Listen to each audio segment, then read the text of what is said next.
What's up H2O Army? Justin from H2OPlants.com here.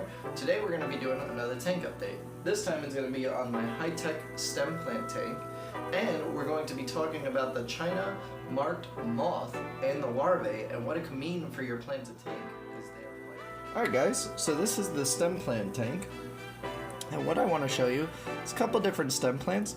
I also want to touch on the China marked moth, or its larvae, and what's happening in this tank, or what I just realized, and hopefully I've effectively removed the pests in their entirety, but I don't know for sure yet. We'll see in the upcoming weeks. But let's touch on one of the most asked questions I often get: what is my favorite plant? Now that changes from week to week depending on rare species that I come across and that I get in, but right now and for a while it's been this Ludwigia white species, which, let me get the light over here so you can see it in all of its glory. But this plant has white leaves, and it actually grows pink leaves at first and then they turn white, but they're absolutely beautiful. And I have a little algae on the glass, so I apologize for that, but absolutely beautiful stem plant. It's quite expensive in the trade right now because it is relatively rare and new, and with the supply and demand, and being that it grows really slow and it's not a beginner plant, it's quite expensive. So if you're looking for something like this, be ready to pay a pretty penny for it. Right now I've been growing these 4 stems for the last 3 months, and I haven't even gotten a quantity to sell yet. So they do grow rather slow, although now in this tank they're growing a little bit faster because I've changed a couple things, and I'm still testing out a couple things to see what happens. So we'll see more on that later. But I wanted to show you guys some Ludwigia cuba here. Let me bring the light back over here so you guys can see it better. A beautiful red stemmed plant here. Let me move the camera, boom, so you guys can see it a little bit better. So it's a beautiful red stem, and it's a high-tech plant, but it has these beautiful orange lines that wind up going throughout the leaf, which looks really nice. So it's a great little stem plant. It grows pretty fast given the right conditions. And then I got a bunch of other Ludwigia species in here. I also have some mermaid weed, some other plants that I'll butcher the name of it, and one stem actually came loose. But these are rare plants that are actually on my coming soon list on my website. They're still growing in, they're not quite ready yet. Once I get them growing efficiently and know more about them, they'll be up on the website. But this is pretty much my high-tech stems. These are a lot of stem plants that need either highlight, CO2, or fertilization, or all 3. And I just wanted to give you guys an overview of this so we could see it now in its glory, and then what's going to happen to it in the future. And I want to show you one other Ludwigia species, which is probably my second favorite. Another super slow grower, but let's take a look at it. You could actually kind of see it over here, this purple species. I'm going to show it to you a little bit closer. So here we have Ludwigia glandusula, and it just has this absolutely stunning purple color, and like, you can't even tell from the camera how beautiful this is. Only in person can you really see the true beauty in this plant, but it's absolutely stunning. It does grow super slow, but it's well worth it, and I'm still propagating and trying to get a couple stems growing so that way I can sell it to you guys. But it is a super slow grower, but it's quite beautiful. It has a very deep purple color, and the video does it no justice. You would have to see it up close to actually be able to tell, but I'll have some pictures on Instagram and Facebook if you want to check them out of that particular plant. So now let's move on to the China marked moth larvae. So guys, these are actually the larvae.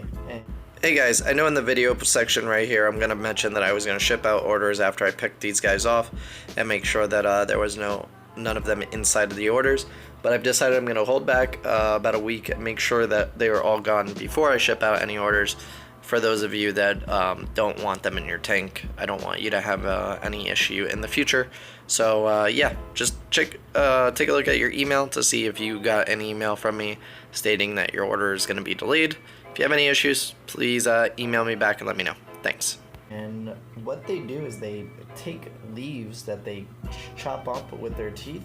They make these little boats out of them using silk that they spin, and they glue them together. And you see this guy moving right here on the edge, right there. He's just moving and inching along, trying to escape his fate. So part of the reason why I'm having an issue with these guys, I think, is because my tank doesn't have any fish in them, all the tanks that grow plants. So the fish would normally probably eat these guys, but I don't have fish, and I'm not trying to put fish in these tanks because it limits my possibilities of what I can do within the tank for treating stuff like this, or things that I could use to increase plant growth and etc. So I'm trying to stay clear of introducing a fish into the aquariums to take care of this problem. So what they do with these little leaf rafts that they make is they float along the water surface, hopping from tops of plants to other tops of plants and eating leaves, and they'll make 5 of these rafts in their lifetime before they cocoon up and become a moth. So they'll get bigger each time, and they'll be much more noticeable as they get bigger. So as long as you can take them out and remove them from your aquarium before they turn into their cocoon and moth stage, you won't have to worry about them becoming an ongoing problem. So I'm using a thing called mosquito dunks right now to see if that is an effective treatment, as it does destroy mosquito larvae.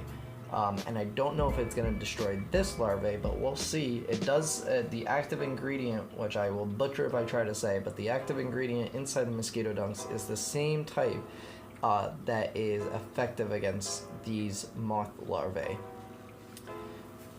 So I'm just doing hand removal, and I added in the mosquito dunks, and I'm hoping that removes it. The reason why I think I got these larvae to begin with is because I didn't do a bleach dip on my most recent aquarium plant order from my nursery. And the nursery grows most of their stuff outdoors, so if it was outdoors, it probably got on one of the plants and came over, and now I'm having a bit of an issue. So they did eat up a couple leaves, but nothing major. I caught it early enough. And all the orders that I'm packing that are going out this week, I'm going to double and triple check and make sure that there are no larvae that I could spot. But even if there was, if you have an aquarium with fish in it, odds are you're gonna put if you put one of these larvae in there, the fish will find them and gobble them up. I'm sure they're a nice snack. I might actually test it out and throw one of these in my tank with fish in it just to see if they will eat it, but I'm pretty sure they would.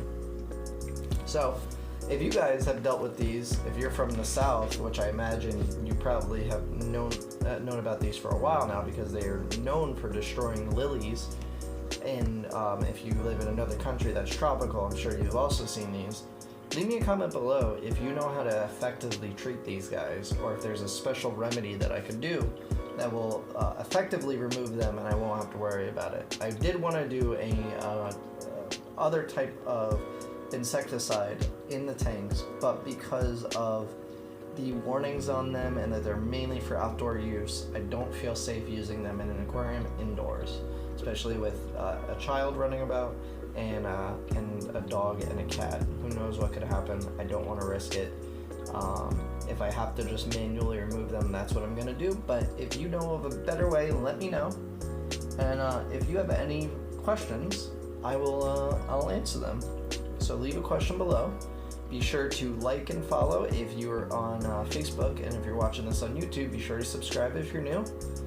For daily updates, we are doing daily videos now, and along with a live stream on Sundays and Wednesdays. Be sure to check that out, and I'll be sure to keep you guys updated on the next update for this tank, and we'll see what happens. And the main reason why I noticed these guys, let me show you how I noticed these guys. So this leaf right here was the indication that I had something wrong in the tank, and I thought that I had seen something yesterday, but I wasn't too sure, and I didn't really look it up. But then I did look it up, and I know that these are the larvae, and that this is what it looks like when they eat things. This could have also been caused by snails, of course, if I had snails in here that eat plants, but I know as of right now there are no snails in my tank that are eating plants. So this was definitely from the larvae. You could see the bite marks all around, all the little holes. That's them munching out, and then you see the sections of leaf that's cut out that they use for their little boats. So that's how I was able to tell. So if you see plants like this happening, you might want to start looking around for little floating leaves. But guys, like I said, thanks for checking out the video, and I'll see you on the next one.